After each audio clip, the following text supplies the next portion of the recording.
Kuyanibikelela. Enhlana sizansi ningizimu nenyakatho ntshwala kanempumalanga. Uzekodwa lo nibingelelayo.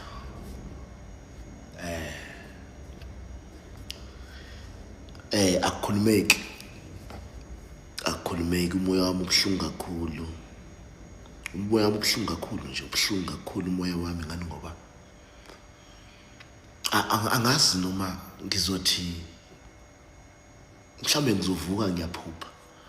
Uyabona ibhlungu lento ngani ngoba ngiyazi ukuthi abaningi ngibuka la ama video circulator ngisendelwa abantu enhla nasizansi kuthiwa hawu umkhulu awuqinisile indaba kasiqiniseko. Angifuni mina ukuthi bafowethu sike sihlalele lolu daba ngani ngoba bafowethu engakukhuluma ngabuya futhi ngakusasa ngathi cha lokho okunjalo ngiyahoxisa. Cabanga ukuthi 4 days back ngoba ngikhumbula kahle into enjalo ngayikhuluma evidweni ngathi siqiniseko akabhasope ngani ngoba kunesibonakaliso engisibonayo ngaye ukuthi kunabantu abazingela ukuphila kwakhe.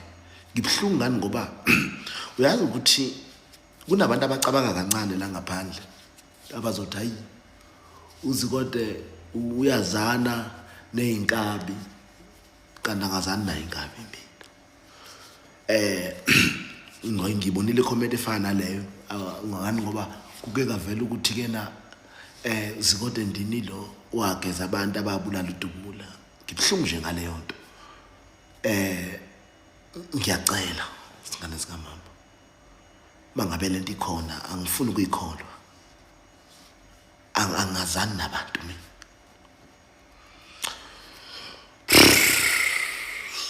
Khulumeke. Ngayibona into mina engayibona ngaleso sikhathi engayibona ngaso. Ngayikhuluma futhi ngathukwa left right and center. Ngathukwa ngathiwa ngiyusomathuba nginyanga mbumbulu. Ngafonelwa ngicabanga ngafonelwa kuba usiqiniseko uzokhumbula ubhuti wangifonela angazi noma umalume noma baba omncane noma mbani. Wathi zikode sisibonile isibonakaliso ngicela ukuthi umfana ngimlethe kuwena zikode wenza izaba ozenzayo ngoba into mayisebonakele ngathi mina wathi kodwa umfana ngiyazama ukumbonisa ukuthi eze kuwena kodwa ngathi kunhlanga zimuka nomoya. Ngathi mina no bhuti man bekuyisibonakaliso masesibonakele siye singenzeki. Angikhukhumezi ngalokho ngani ngoba abantu ebebengangithembi sebethi hayi sizothi sesiqala ukukuthemba. Angisho ukuthi ngithembeni. Qhubekani nibe esigabeni ebenikusona ngozikode.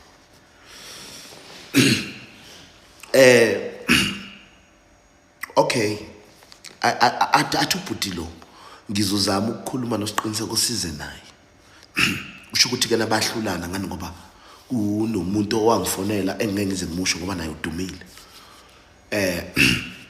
Wangifonela wathi no zikode ngiyacela bhuti ngicela ukuthi uhambe usihoxise lesa statement ngani ngoba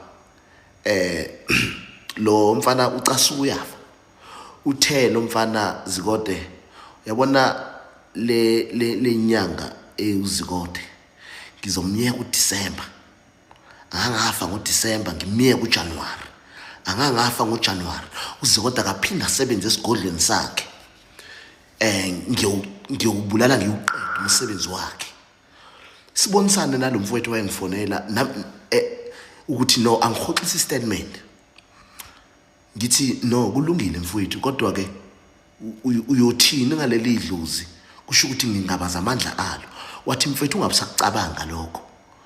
Ngani ngoba umsebenzi wakho uzofa. Ngoba awuzazi izitha ezizoqhamuka ngaleso sikhathi usiqiniseko mayithuka la kuma social media ekucindezela ngendlela yokucindezela ngayo. Ngathi no it's okay. Wathatha usiqiniseko wamfaka ku conference sakhuluma sababathathu ngathi isiqiniseko kulungile mfowethu ngiyaxolisa yena wayengathanda ukukhuluma kusho ukuthi wayephatheke kabuhlungu noma ngangimcika ngathi kulungile mfowethu kusasa ngathi ngizoyenza manje ivideo ukuthi ngiyihoxise le yanto ngempela ivideo ngayenza ngayihoxisa into ngasho ukuthi no bengingasuyena isiqiniseko kodwa ngibone nje kulabantu laba abathuka abaculi bakaMaskandi kodwa ngiqangelo yena iyona ndlela engakhuluma ngayo leyo. I'm very disappointed ngani ngoba umuntu okuyena owayengihlalise nosiqiniseko lo ngimfonela from izolo ngifuna ukuza ukuthi mfowethu iqiniso lele ngilizwayo ngani ngoba ngiyazi bayazwana naye angaze ngimthole kuze kube manje uyabona angaze ngize ngimthole loyo muntu loyo mina ngibhlunge emoyeni bafowethu angifuni ukungasho ngibhlunge emoyeni ngibhlunga kakhulu mangabe ngempela lento ikhona ngani ngoba ngafuna ukuyithemba ngani ngoba mina ngiye ngazi ukuthi kena ukubonakala kwesibonakaliso sorry Scott leyo nto leyo isuke seyindlulile ngangena ku live kaSiqiniseko ngakusasa ngangena ngathula wakhuluma uSiqiniseko mabemtshela abantu hey bathe wena ziqoqo uzolimala bathe lama comment enayangicika angitshela ngenyanga eziphuphile mina uyabona akwangangiphatha kabuhlungu futhi lokho ngiqhubeke ngu-live ngulalele ya likhulu lento mina ngishaya uvalo inhliziyo yami ibuhlungu kakhulu mndeni wakamvelase ngiyaxolisa kakhulu bafowethu niduduzeke emndenini niduduzeke bafowethu mhlawumbe nani ningaze ningibheke mhlawumbe ngenye indlela ukuthi hawu zikode ndini lo mhlawumbe uyazana nabantu ababona nabafowethu cha ukuthi angibazi nginyanga nje leyasendulo ekwazi ukubona izinto ezisemfihlakalweni ngiyaxolisa bafowethu phephisana uNkulunkulu uyapha uNkulunkulu uyathatha isikhathi esingalindile ngaso umuntu bangabe ezalwa siyajabula emhlabeni mangabe kufika isikhathi sakhe sokugcina bajabule ngale thina sikhale ngapha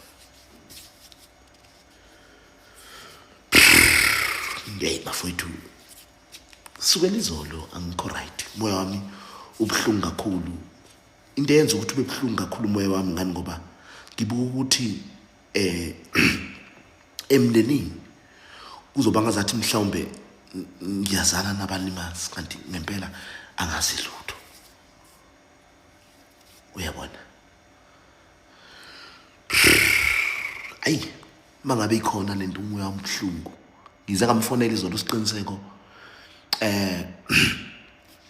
I think I will also even put voice note ngimshiyele yona namanje akakaze ayivule ngimncenga ngithi bhuti mangabe uyadlala man ngiyakucela mfana kithi ngicela ubuye bhuti man please ngani ngoba umoya wami ubuhlungu kakhulu phephisana emndeni phephisana ledla ngalingihle bese ngicela futhi nabantu abakujabulelayo ukufa komuntu ningayenzi lento ngani ngoba sonke sizofa ngendlela futhi ehlo Mvelase ayibhuti ngeke bhuti hayi bhuti ngeke bhuti ngitshele bhuti ukuthi ke nayo into engekho lento engiyibonayo mfowethu hayi bhuti ngeke ngicela ungitshele mfowethu mfowethu ngicela ungitshele futhi ngiyacela futhi noma usutshele mina ke futhi abanye abantu ungasabatshelanga ngiyacela Siqiniseko mfethu Siqiniseko ngiyacela mfethu Siqiniseko mfethu hayi mfethu ngeke ngicela utshele mina ngiyacela bhuti ngiyacela mfethu ngicela ubuye kimi ngiyacela mfethu